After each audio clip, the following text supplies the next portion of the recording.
तर मुलांना आपलं जे प्रकरण आहे ते आहे तिसरं त्रिकोण. हे जे प्रकरण आहे आपण ते पाहत होतो आणि त्यामधलं जे आपलं त्रिकोणातील बाजू व कोण यांच्या असमानतेचे जे गुणधर्म आहे ते आपण या पाठामध्ये पाहत होतो. तर बघा मुलांनो, आपल्याला इथे आकृती दिलेली आहे. उदाहरणार्थ काय आहे, आकृतीमध्ये बिंदू ए जो आहे तो कोण एक्स वाय झेड चा दुभाजकावर आहे. कशावर आहे तर ए च्या दुभाजकावर आहे. म्हणून जर ए एक्स बरोबर किती असणार आहे, ए एक्स बरोबर किती आहे तर 2 सेंटीमीटर आहे. तर मग ए झेड बरोबर आपल्याला काढायचा आहे. साहजिकच आहे बघा, ए एक्सची जी आपल्याला किंमत आहे ते दिलेली आहे 2 सेंटीमीटर. मग ए झेडचे जे आहे ते आपल्याला इथे काढायचे आहे. बघा ती किंमत जी आहे ते आपण इथे काढून घेतलेली आहे. तर आता इथे आपण पाहू शकतो की बिंदू ए बरोबर काय आहे, कोण एक्स वाय झेड. हे आपल्याला माहिती आहे. बिंदू ए बरोबर किती, एक्स वाय झेड हा कोण आहे. मग तो काय आहे, दुभाजकावर आहे, म्हणजे दुभागला गेलेला आहे. बघा इथे आपण पाहू शकतो की ए बिंदूवर तो दुभागलेला आहे.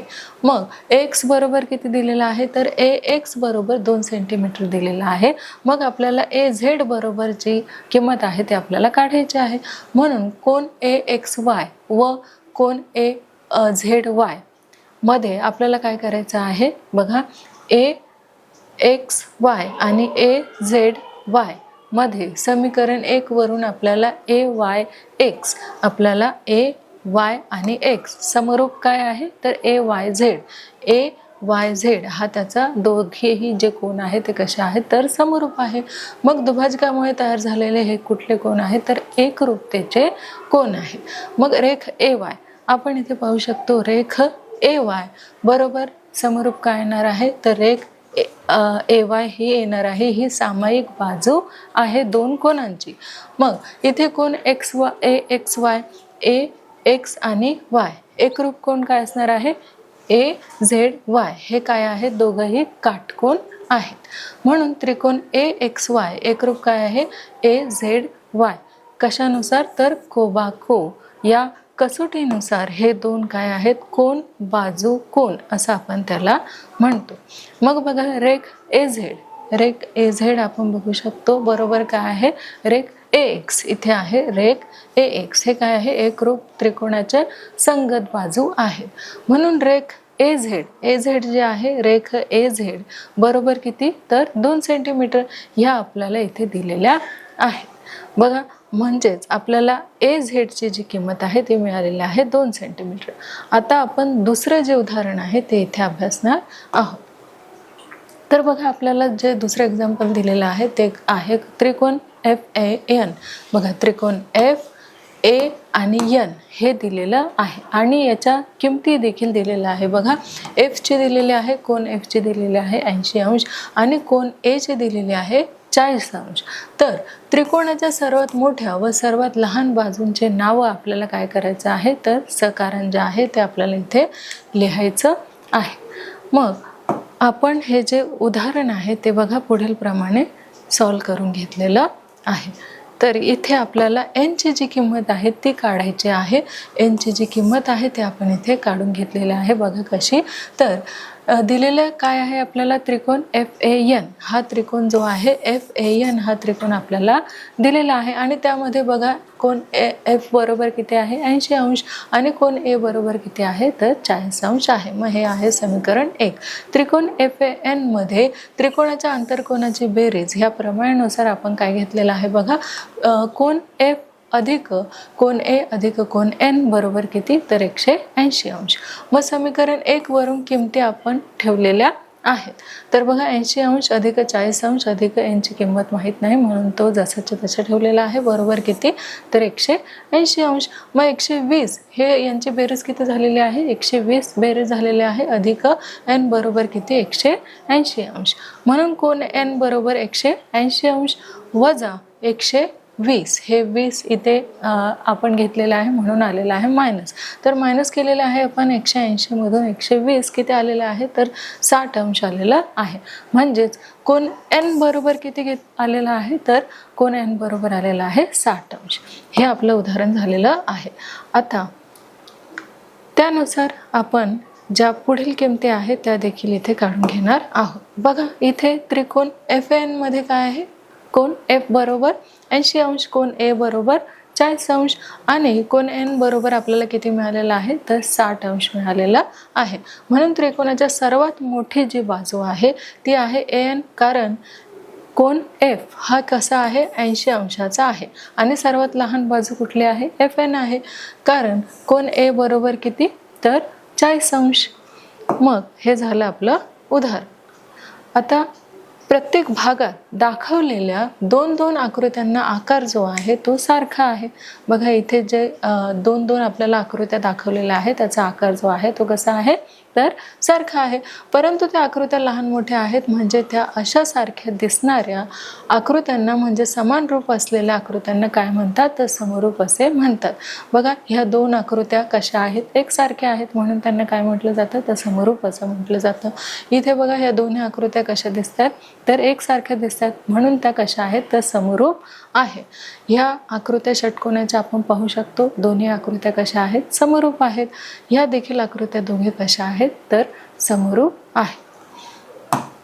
तर पहा मुलांना, त्रिकोणाची समरूपता जी आहे ती आता आपण अभ्यासणार आहोत. तर त्रिकोणाच्या समरूपतेमध्ये त्रिकोण ABC आणि त्रिकोण PQR मध्ये जर कोण A बरोबर कोण P, कोण B बरोबर काय असणार आहे कोण Q आणि कोण C बरोबर कोण R आणि AB छेद PQ बरोबर BC छेद QR बरोबर AC छेद PR, तर त्रिकोण ABC आणि त्रिकोण PQR समरूप आहेत असे आपण म्हणतो.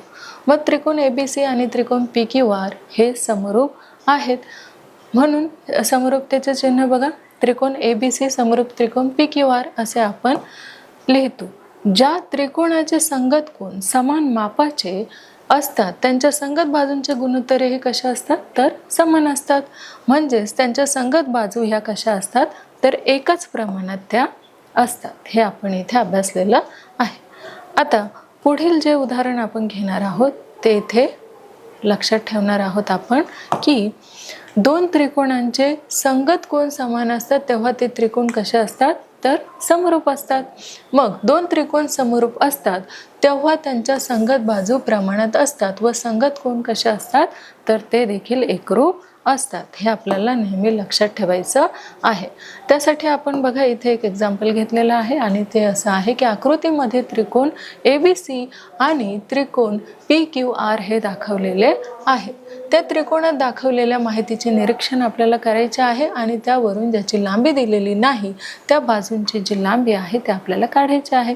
बघा इथे त्रिकोण PQR हा दिलेला आहे आणि RQ ची बाजू दिलेली आहे 6 सेंटीमीटर आणि PR ची जी लांबी आहे ती दिलेली आहे 7.5 सेंटीमीटर. याचा अर्थ PQ ची जी लांबी आहे ती दिलेली नाहीये म्हणजे ती साहजिकच आहे आपल्याला काढायची आहे.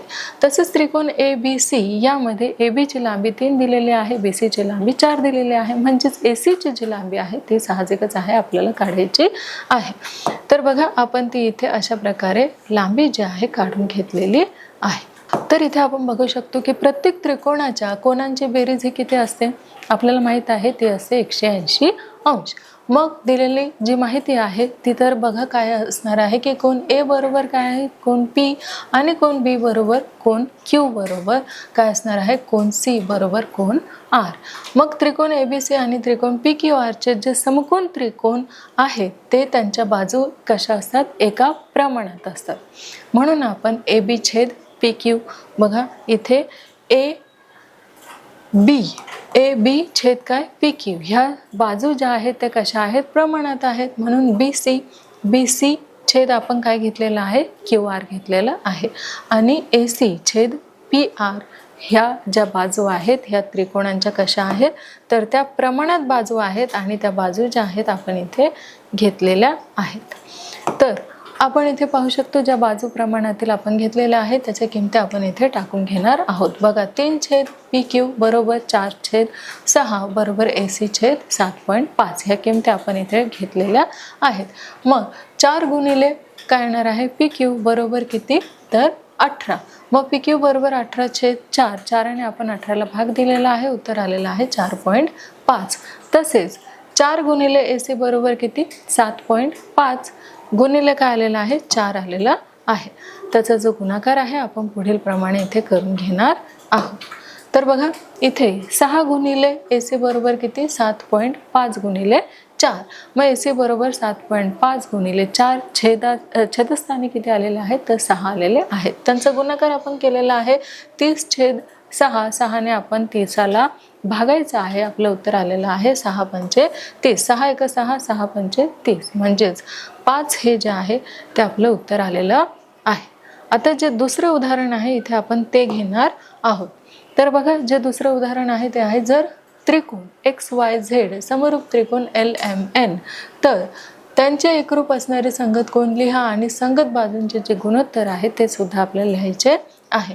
बघा कोण XYZ आणि LMN हे जे दोन त्रिकोण आहेत त्यांचे आपल्याला काय सांगितलेलं आहे संगत बाजूचे गुणोत्तर जे आहे ते लिहायला सांगितलेले आहे आणि आपण ते इथे लिहून घेतलेले आहे.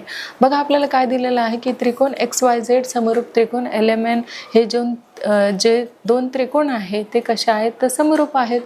मग संगत बाजूचे गुणोत्तरे त्यांच्या ज्या बाजू आहेत त्या बघा XY छेद LM आणि YZ छेद MN बरोबर XZ छेद LN ह्या आहे त्यांच्या प्रमाणात बाजू.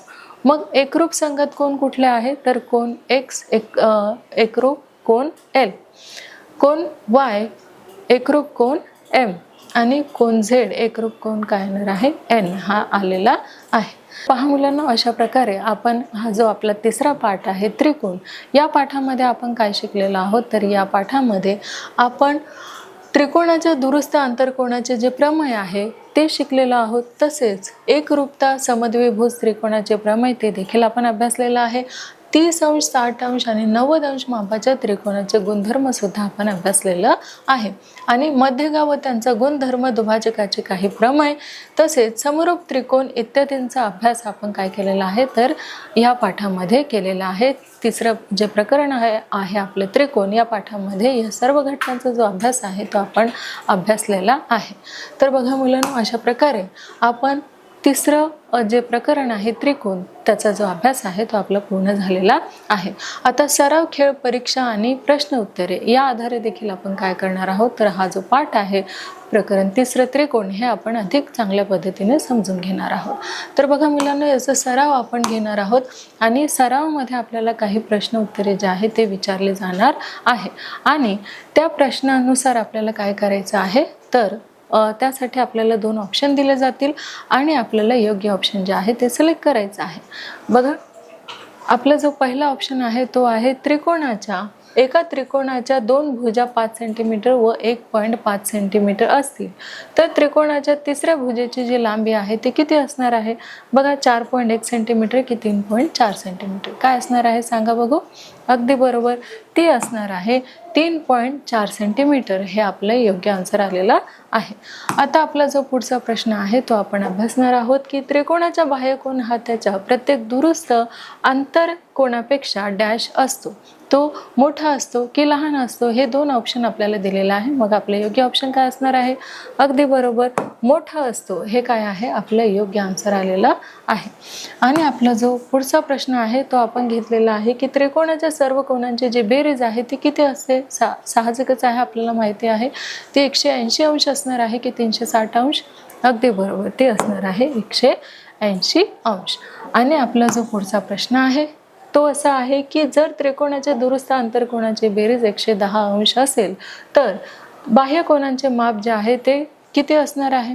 साहजिकच आहे बघा 70° असणार आहे की 110° असणार आहे तर ते असणार आहे अगदी बरोबर 110°.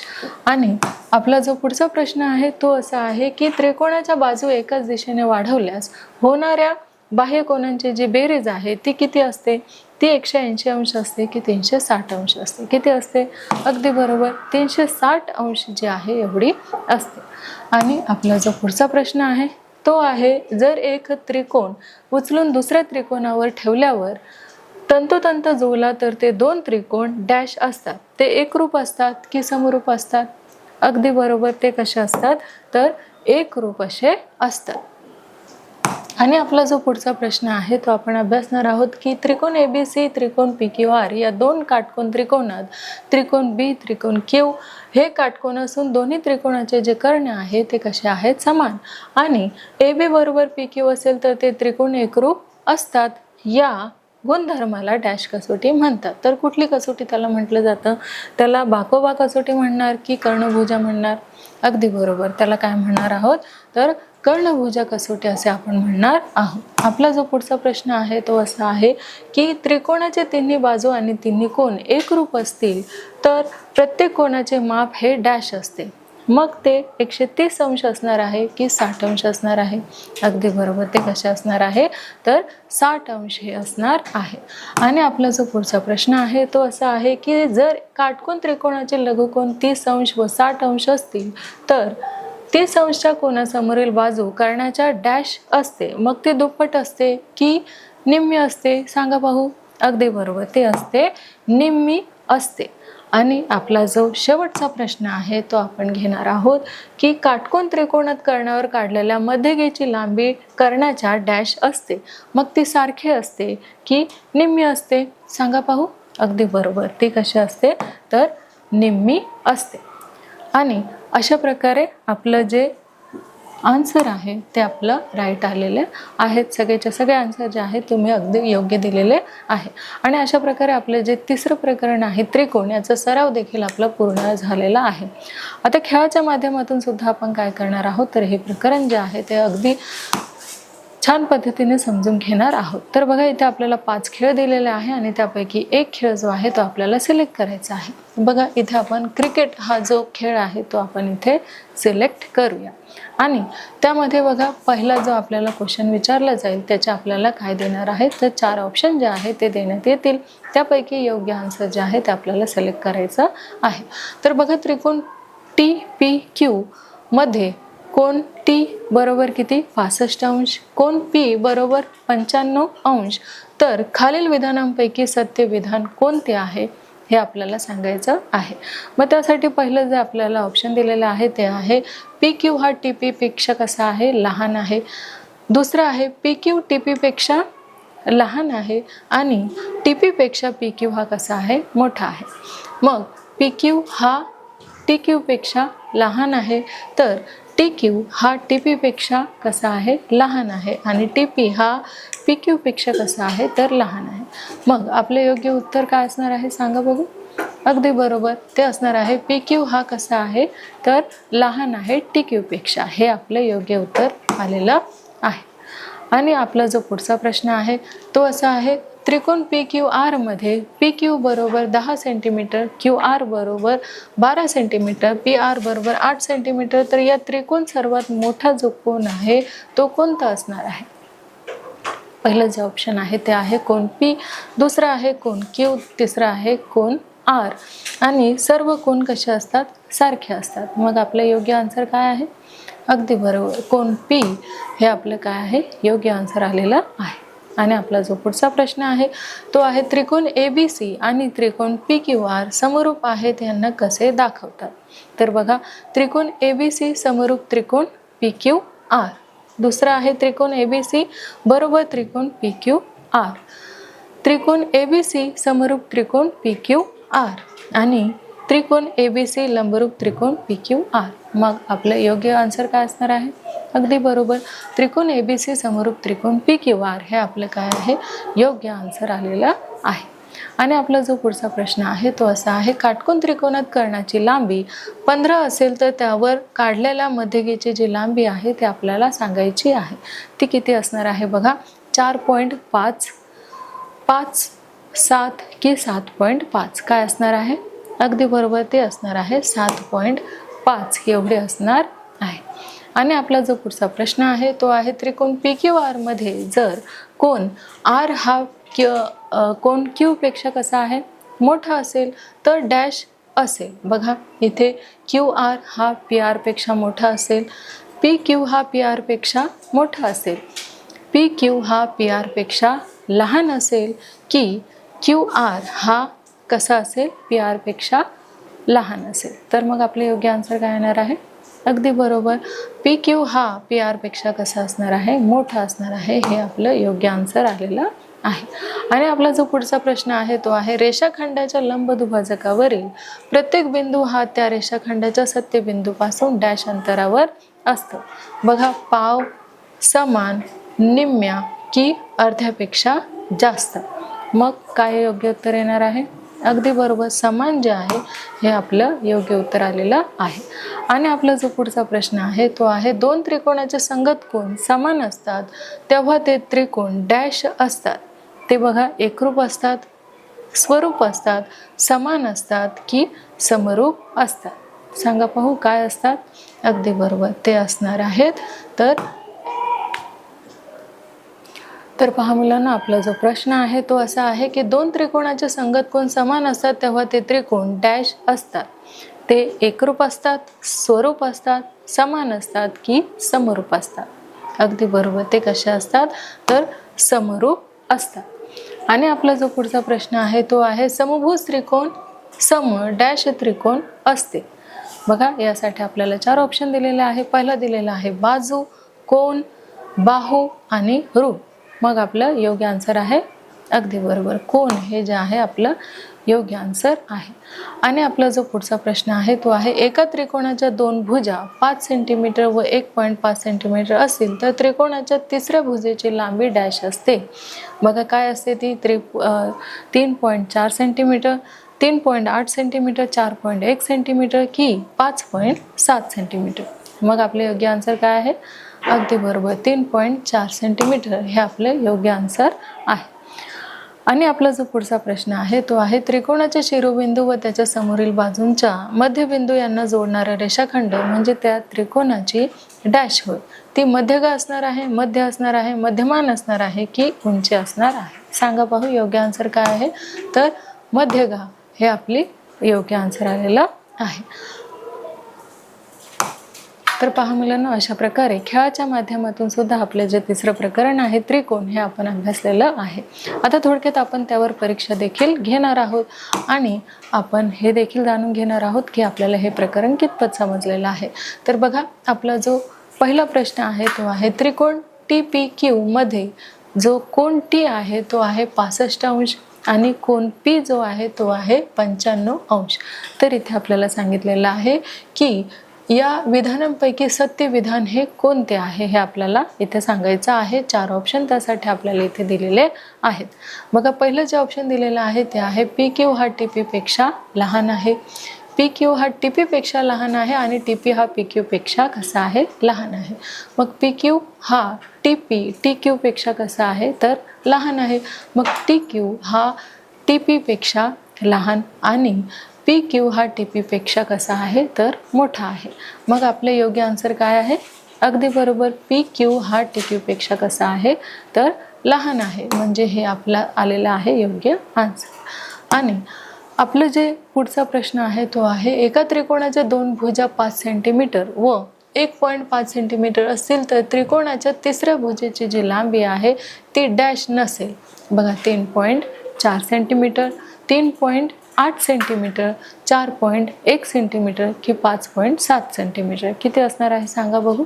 अगदी बरोबर, 3.4 सेंटीमीटर.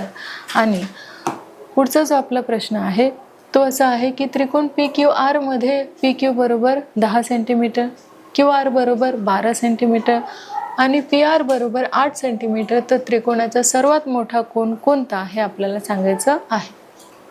बघा, कोन P आहे, कोन Q आहे, कोन R आहे की सर्व कोन सारखे आहे? सांगा पाहू. अगदी बरोबर, कोन P हे आपलं योग्य आन्सर आहे. आणि आपला जो पुढचा प्रश्न आहे तो आहे त्रिकोण PQR मध्ये जर कोन R हा Q पेक्षा कसा आहे? मोठा आहे तर डॅश असेल. काय असेल? बघा, ऑप्शन दिलेले आहेत 4. QR हा PR पेक्षा मोठा असेल, PQ हा PR पेक्षा कसा असेल? तर मोठा असेल आणि PQ हा PR पेक्षा लहान असेल, QR हा PR पेक्षा कसा असणार आहे? तर लहान असणार आहे. मग आपलं योग्य आन्सर काय आहे? अगदी बरोबर, PQ हा PR पेक्षा कसा असणार आहे? मोठा असणार आहे. हे आहे आपला योग्य आन्सर. आणि आता आपला पुढचा जो प्रश्न आहे तो बघूया काय आहे तो. तर त्रिकोणाचा शिरोबिंदू व त्याच्या समोरील बाजूंचा मध्यबिंदू यांना जोडणारा रेषाखंड म्हणजे त्या त्रिकोणाची डॅश होय. बघा, मध्यगा, मध्य, मध्यमान आणि उंची काय असणार आहे? अगदी बरोबर, मध्यगा हे आपलं योग्य आन्सर आलेलं आहे. आणि आपला जो पुढचा प्रश्न आहे तो बघा, समभुज त्रिकोण सम डॅश त्रिकोण असो, बाजू, कोन, बाहू, रूप काय असणार आहे? अगदी बरोबर, कोन हा आपला योग्य आन्सर आहे. पुढचा जो आपला प्रश्न आहे तो आहे की रेषाखंडाच्या लंब दुभाजकावरील प्रत्येक बिंदू हा त्या रेषाखंडाच्या सत्यबिंदूपासून डॅश अंतरावर असतो.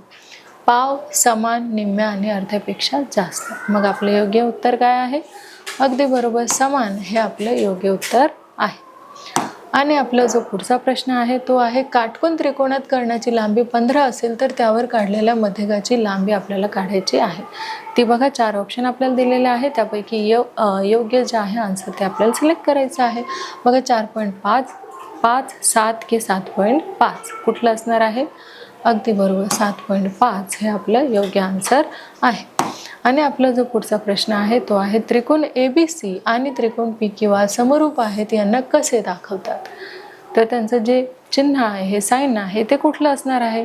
बघा, त्रिकोण ABC समरूप त्रिकोण काय आहे? तर PQR. त्रिकोण ABC बरोबर त्रिकोण PQR. त्रिकोण ABC समरूप त्रिकोण PQR आणि त्रिकोण ABC लंबरूप त्रिकोण PQR काय असणार आहे? अगदी बरोबर, हे आहे समरूपचं साइन, म्हणून त्रिकोण ABC त्रिकोण PQR हे योग्य उत्तर आहे. आपला जो पुढचा प्रश्न आहे तो आहे, दोन त्रिकोणाचे संगत कोण समान असतात तेव्हा ते त्रिकोण डॅश असतात. ते एकरूप असतात, स्वरूप असतात, समान असतात की समरूप असतात? सांगा पाहू. अगदी बरोबर, ते असतात समरूप. आणि पुढील आपला जो प्रश्न आहे तो आहे, दोन त्रिकोणाचे संगत कोण समान असतात तेव्हा ते त्रिकोण डॅश असतात. ते एकरूप असतात, समरूप असतात, समान असतात की समरूप असतात? तर ते कशा असतात? समरूप असतात. तर पहा मुलांनो, अशा प्रकारे आपण आपलं जे तिसरं प्रकरण आहे त्रिकोण, यावरती आपण परीक्षा देखील घेतलेली आहे. आता काही प्रश्न उत्तरे जे आहेत ते देखील आपण इथे त्यांचा सराव जो आहे तो देखील आज आपण इथे करून घेणार आहोत. तर आपल्याला जो पहिला प्रश्न विचारला गेलेला आहे तो आहे, त्रिकोणाच्या दुरुस्त आंतरकोणाचे जे प्रमेय आहे ते आपल्याला इथे लिहायला सांगितलेलं आहे. आणि बघा, अशा प्रकारे आपण ते प्रमेय जे आहे ते इथे घेतलेलं आहे की त्रिकोणाच्या बाह्य कोनाचे माप हे त्याचा पुरस्थ आंतरकोनाच्या मापाच्या बेरजे इतकं असतं.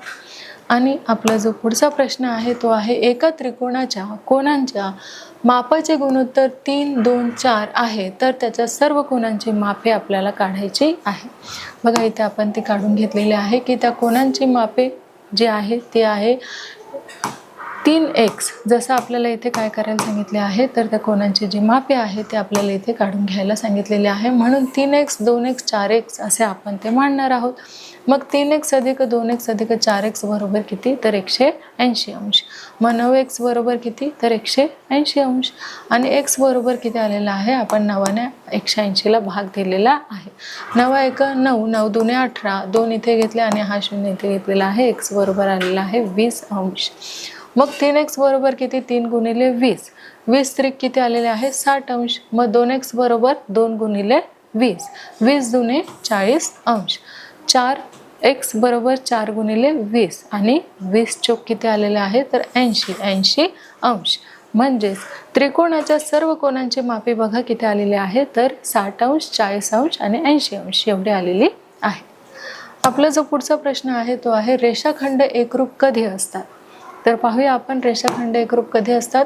जर दिलेल्या दोन रेषाखंडाची लांबी समान असेल तर त्या रेषाखंड कशा असतात? एकरूप असतात.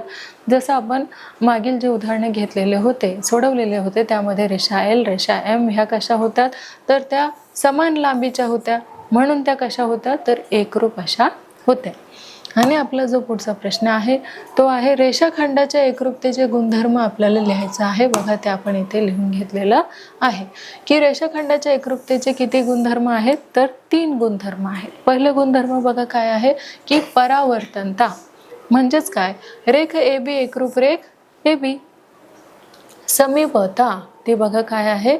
तर सममितता म्हणजे जर रेख AB बरोबर एकरूप रेख CD आणि तर रेख CD एकरूप रेख काय असणार आहे? A B. मग तिसरं जे आहे ते आहे आपलं सक्रमकता. जर रेख ए बी एकरूप रेख सी डी व रेख सी डी एकरूप रेख ई एफ, तर रेख ए बी एकरूप रेख काय असणार आहे? ई एफ असणार आहे. आणि आपला जो पुढचा प्रश्न आहे तो आहे पूर्वांग, उत्तरांग आणि सशर्त विधाने यांच्या ज्या व्याख्या आहेत त्या आपल्याला करायच्या आहेत. बघा, त्या व्याख्या आपण इथे करून घेतलेल्या आहे की जी विधाने जर तर रूपात लिहिता येतात त्यांना काय म्हणतात? सशर्त विधान असे म्हणतात. जी विधाने जर तर रूपात लिहिली जातात त्यांना सशर्त असे म्हटलं जातं. सशर्त विधानातील जरने सुरू होणाऱ्या विधानांना काय म्हणतात? तर पूर्वांग असे म्हणतात किंवा पूर्वार्ध असे म्हणतात. आणि तरने सुरू होणाऱ्या विधानास काय म्हणतात? तर उत्तरांग असे म्हणतात किंवा उत्तरार्ध असे म्हणतात. आपला जो पुढचा प्रश्न आहे तो आहे प्रमेयाची सिद्धता कशाला म्हणतात व त्याचे प्रकार आपल्याला लिहायचे आहे. तर प्रमेयाची जी सिद्धता आहे ती बघा, एखाद्या गुणधर्माची तर्कशुद्ध सिद्धता देता येत असेल तर तो गुणधर्म कसा मानला जातो? सत्य मानला जातो. त्यासाठी केलेल्या तर्कशुद्ध मांडणीला त्या गुणधर्माची म्हणजेच त्या प्रमेयाची काय म्हणतात? तर सिद्धता असे म्हणतात.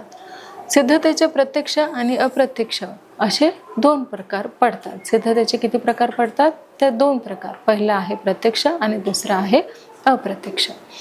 आपला जो पुढचा प्रश्न आहे तो आहे जर एखाद्या चौकोन समभुज असेल तर त्याचे कर्ण परस्परांचे लंबदुभाजक असतात. या विधानाचा व्यत्यास आपल्याला लिहायचा आहे. बघा, तो आपण इथे लिहून घेतलेला आहे व्यत्यास. जर एखाद्या चौकोनाचे कर्ण परस्परांचे लंबदुभाजक असतील तर तो चौकोन काय असतो? समभुज चौकोन असतो.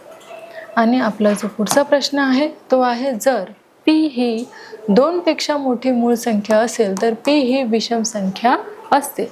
या विधानातील पक्ष व साध्य आपल्याला लिहायचं आहे. बघा, आपण पक्ष आणि साध्य लिहिलेला आहे. पक्ष बघा काय येतोय की पी ही 2 पेक्षा मोठी मूळ संख्या आहे, म्हणजेच पी चे 1 व पी हे 2च विभाजक आहेत. आणि साध्य बघा काय आहे? तर पी ही विषम संख्या आहे, हे आपलं साध्य आहे. तर पहा मुलांना, अशा प्रकारे आपण आपलं जे तिसरं प्रकरण आहे त्रिकोण हे आपण अभ्यासलेलं आहे, त्याचा आपण सराव घेतलेला आहे. तसेच खेळाच्या माध्यमातून सुद्धा आपण हे प्रकरण समजून घेतलेलं आहे आणि त्यावर परीक्षा देखील आपण घेतलेली आहे. तसेच काही प्रश्न उत्तरांचा सराव देखील आपण करून घेतलेला आहे. तर अशा प्रकारे आपलं जे तिसरं प्रकरण आहे त्रिकोण हे आपलं पूर्ण झालेलं आहे. लवकरच आपण भेटणार आहोत एका नवीन पाठामध्ये. तोपर्यंत धन्यवाद.